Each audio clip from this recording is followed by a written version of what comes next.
Hi, congratulations on your new RV. We're really excited for you. Please make sure before you're signing that you bring the following items with you. If you're a cash buyer, please make sure that you bring a cashier's check, no personal checks at time of signing, or you may bring actual cash. If you're a finance customer, please make sure that you bring proof of insurance listing your specific lien holder. If you need that information, please call us ahead of time. Also, make sure that you bring all valid driver's license of all persons that will be listed on the title. If you have a trade that you're trading in with us, please make sure that you bring your 10-day payoff as well as your title and all persons who will be listed on the title of that trade. Arrive 30 minutes early before your appointment time so we can properly inspect your unit, and also make sure that you have the fridge on and running prior to arrival. If you have any questions, please feel free to give us a call at 810-686-0710. Thanks so much. Have a great day. Hello, this is Mike with TradeWinds RV Center, here to congratulate you on your purchase of your JAYFLIGHT SLX 265 RLS travel trailer. I'm here to walk you around it, show you how to use a few things, get the best out of your camping experience. Let's start by thinking about a few things about arriving at the campsite. A couple things to take into consideration. On your campsite, your awning, leave plenty of room for that to come in and out.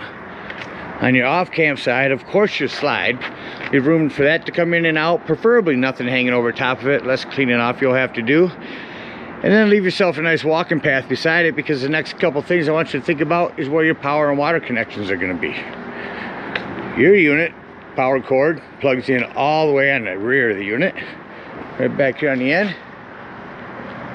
And then your water connection, docking station, is going to be on your driver's side of your tow vehicle, toward the front, ahead of your slide here. So park accordingly so you can utilize the facilities at the campsite. Once you arrive and unhook your hitch, next thing you're going to do is level your unit. Unit comes with a power tongue jack. Night docking light, should you arrive at night, simply retract to lower, extend to raise. Now if you lose power, underneath this rubber stopper here, your stabilizing jack crank will bring this up and down if you don't have power. Speaking of power, check your battery posts now and then. Make sure those haven't wiggled loose going down the road. Got our unit level. Next thing we're going to do is stabilize it. All four corners of the unit got these 3/4 inch stabilizing jacks. Little 3/4 inch crank on here. Get that on there nice and tight. And then crank these down. Now you can use an impact driver or a drill gun. I just recommend that when you do that, you slow down when you get to the bottom. Just go in here. As I run these down, I'm going to recommend jack pads. Stabilizing jack pads are going to protect the feet of your stabilizing jacks from dirt and debris and hot blacktop in the summer. Better distribute the weight. Get a 4-pack of those with your 10% off coupon. Put them down and run these down just until they're taut. You can use a drill gun or an impact driver. Slow down again when you get to the bottom, because you just want to bring them taut. You don't want to change the levelness of our unit. Once we got our unit level and stable, there's your rear ones. Next thing we're going to do is hook up our power and water. Big long 30 amp cord here, plugs in the back, little pistol grip. They go into the left. Once it's in, turn it to the right and then put on your black washer. If you need to plug in a home, there's a 30 to 110 adapter. It comes with your convenience pack. Got your power hooked up. Let's hook up our water. Now at campsites, we're going to hook up here to our city water connection. First and foremost, your water pressure regulator. This water pressure regulator is going to reduce the water pressure to 40 to 50 psi, protecting the lines in your unit. Use this when putting fluid in here. Hook up your water pressure regulator, hook up your hose, but don't turn your hose on yet. Right here to your right is your hot water heater. All we're doing at this point, make sure our drain plug's back in. Get that back in there nice and snug and on there tight. Then you can go ahead and turn on your hose. After your hose has been on for a little while, you can deploy your slide if you need to, but you want to get inside and open up your water taps. Get all the air flowing out of your lines. Once you got a steady flow of water in your water taps, shut them off. Then you know your hot water heater is full and you can turn that out from indoors. I'll show you that when we get in there. Now let's say we're going to go camping and we're not going to use city water. We're going to go dry docking, dry camping, or boondocking as they call it. In that case, we'll simply fill up our fresh water tank. So over here on your campsite, to the right of your door, above your tires, is your fresh water tank, or as they call it, potable water. No need for a water pressure regulator here. Simply use a hose. 2 ways to tell when it's full. 1, there's an overflow valve right here. Or 2, on the inside where you check the levels of your battery and black and gray tanks, there's also a fresh water button. Once that's full, put your cap on, remove your hose, and then when you want to utilize this water for shower, sinks, you have to turn on your water pump.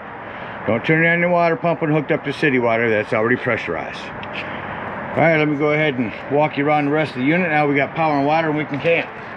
I'll start here on the campsite at the door, but I'm going to start by talking about your awning. Big awning isn't all the way out yet. I'm going to show you that when we get inside, but I want to talk about your pitch adjust. If your picnic table is down at that end and it starts raining and you want the rain to come this way, pull down on that, that holds, that'll send all the rainwater this way. You can do that from either end. Coming along the unit here, you got your solid steps. Got a low point drain right here. That's going to be your freshwater drain. Prep for a TV out here. You can hook up a TV here. There's your 110 and cable. Again, fresh water. Your outdoor speakers. This is a vent for your microwave. This is a vent or flue for your furnace. 2 things on this. Do not block the opening. And if you run your furnace, steer clear of that because it does get hot. Got another low point drain down here. That's where you're going to dump for your campsites.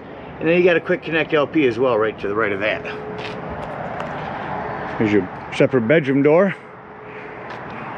Your pass-through storage, got your hitch work in there right now. Your propane does come with a cover and a regulator, simply pointing toward the tank you wish to be using, lefty-loosey to open. Again, your battery.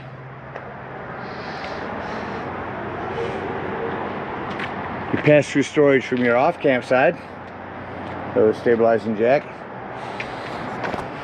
Close your hot water heater back up here. We'll talk about all these items. Black tank flush. We'll talk about that when we dump our black tanks. That's going to clean your black tank out.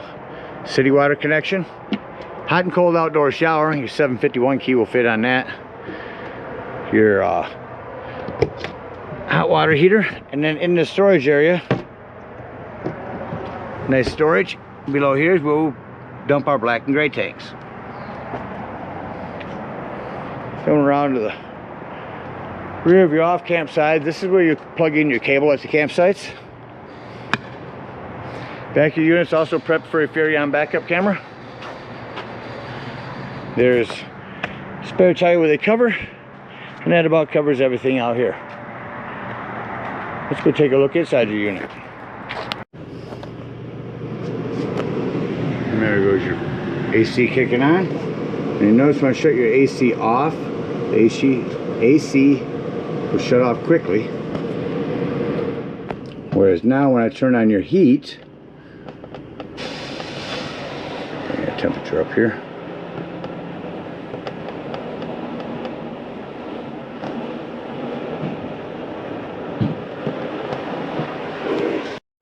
Now you'll notice when I go to heat,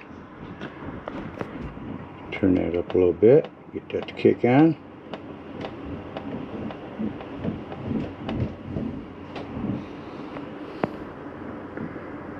So once your heat kicks on, you'll notice that it'll take a few minutes, and it goes. It takes a few minutes longer when you shut the heat off for the fan to cycle through, and shut off.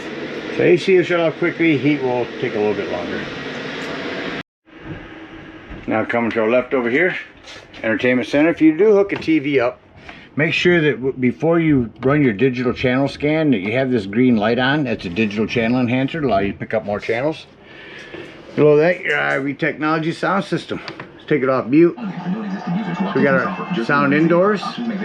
Shut it off indoors. Now it's just outdoors.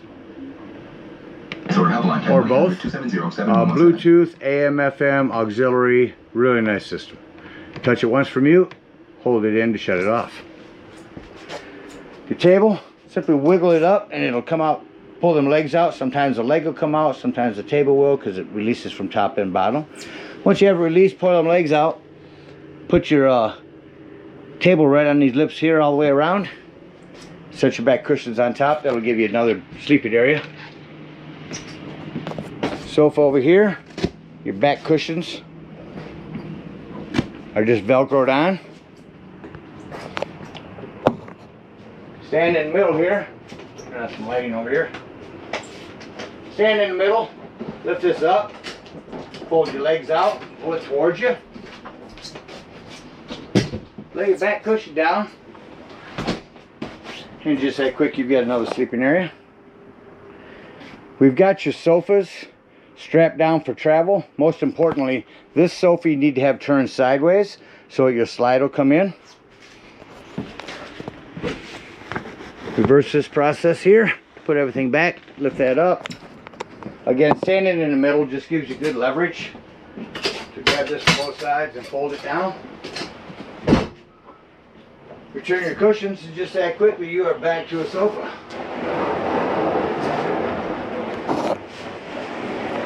Well, covers everything out here. Step back in here to your bathroom.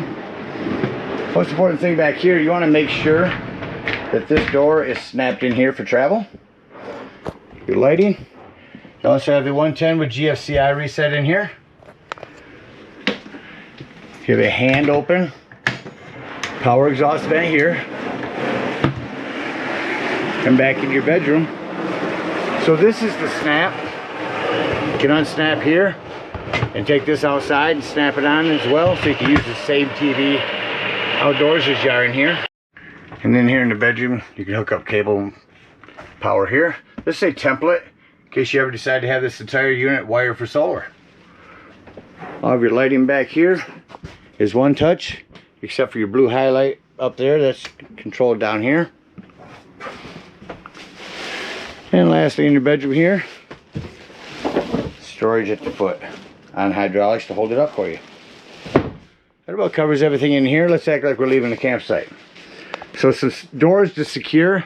Make sure that your bedroom door is snapped open. This is closed. Our lighting's off in here. And this door is closed. Doors and drawers is what I like to say. Close all doors and drawers. Make sure nothing's going to impede your slide from coming in. Specifically these ones. And make sure your chair is turned to the side.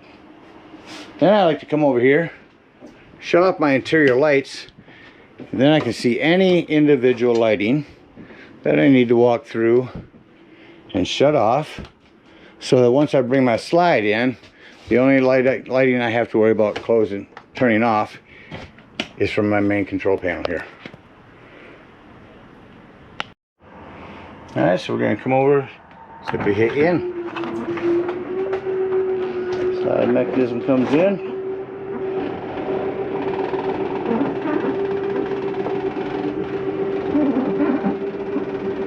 Clear up the chair. Clear up the doors down there.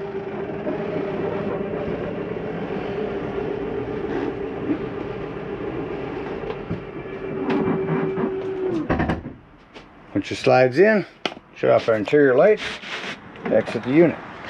Now on these steps, you want to make sure this door is all the way open, otherwise this could catch on the way up.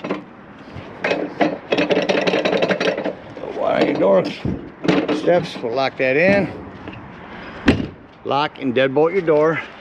Lift and turn your handle. At this point, bring up all of our stabilizing jacks, unhook our power, our water, and our cable. If you're out boondocking, you're going to dump this low point drain. And if we're at a campsite, we would dump these two low point drains.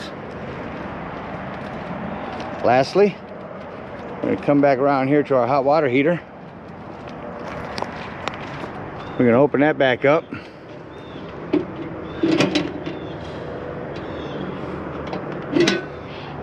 You're going to lift up on this pressure release valve. That's going to dump the remainder of your hot water out of there. Push that back down or your door won't close. And then you can pull your drain plug. Hook up your hitch and head on up to the dump station. At the dump, park accordingly. The dump's going to be in front of your tires on your driver's side of your tow vehicle. Grab your 10-foot hose, comes in your convenience pack. Hook that up and pull your black holding tank handle. Now after that sounds like it's no longer running or no longer draining, or if someone's inside holding the black tank button down and sees it's empty, Leave that black handle open. Hook up your water pressure regulator again in the hose at the dump station. Turn that on and run that for a good 5 minutes. It's gonna wash all that nastiness out of your black tank. Close this hose up. Come down here, make sure it's done draining, then you can close your black handle. After that, pull your gray handle. That's gonna be your cleaner waters and sinks in your showers. That's gonna clean your sewage hose out for you. When that gray is done, close it, pull your sewage hose. Conveniently and sanitarily store your sewage hose right there in your bumper. Again, thank you guys so much for your purchase. Hope you enjoy this JAYFLIGHT for many years to come. Happy camping.